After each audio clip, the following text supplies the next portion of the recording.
ये वीडियो उन बच्चों के लिए है जो कि एम्स बीएससी नर्सिंग कोर्स में एडमिशन लेने के बाद नीट की तैयारी करना चाहते हैं और नीट एग्ज़ाम देना चाहते हैं।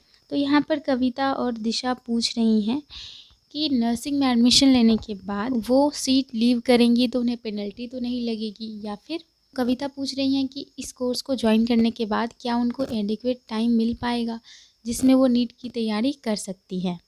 तो आज मैं आप इस टॉपिक पर जो डाउट है उसको क्लियर करूँगी।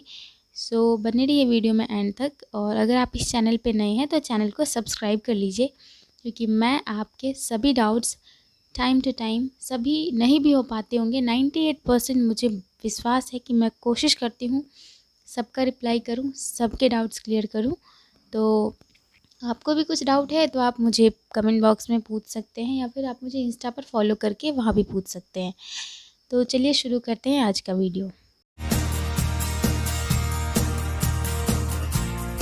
तो यहाँ कविता का क्वेश्चन है, दीदी अगर एम्स में सीट मिलने के बाद नीट की प्रिपरेशन कंटिन्यू करना चाहे तो क्या टाइम मिल पाता है, प्लीज़ टेल मी।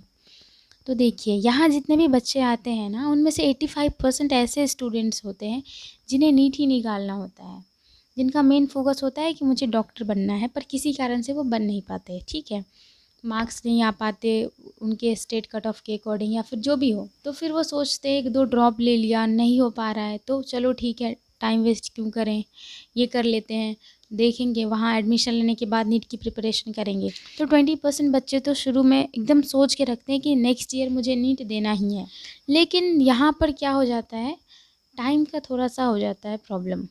आप खुद सोच करके देखिए, अभी आप जहाँ भी पढ़ रहे होंगे नीट के लिए तो आपका फुल फोकस नीट पे है, लेकिन जब आप इस कोर्स को एक बार ज्वाइन कर लेंगे तो आपका 2-2 जगह फोकस डिवाइड हो जाएगा।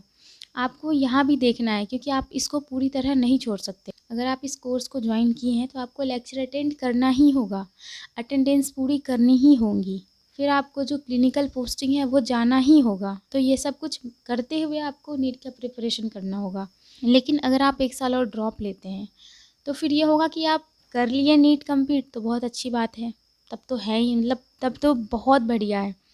लेकिन अगर फिर नेक्स्ट ईयर नहीं होगा तो आपको रिग्रेट रहेगा कि आप 1 ईयर बैक रह गए। लेकिन एक चीज़ है कि लाइफ टाइम रिग्रेट रहने से अच्छा है कि 1 ईयर का रिग्रेट रख लो। ठीक है, ऐसा मत सोचो कि प्रिपरेशन नहीं करनी है। और रही बात यहाँ के प्रिपरेशन करने की, तो टाइम निकालने वाले तो कहीं भी निकाल सकते हैं। यहाँ आप रहोगे बिजी, पर हाँ, आपको उतना टाइम नहीं मिल पाएगा जितना आप अभी दे रहे हो, क्योंकि आप अभी फुल फोकस्ड हो नीट पे। इस कोर्स को ज्वाइन करने के बाद आपको यहाँ भी टाइम देना पड़ेगा, तो थोड़ा सा टाइम का हो जाएगा। बट अगर आप फिर भी मैनेज करना चाहो तो कर सकते हो, मुश्किल नहीं है, क्योंकि यहाँ पे भी आपको बहुत अच्छी फैसिलिटीज़ मिलती हैं।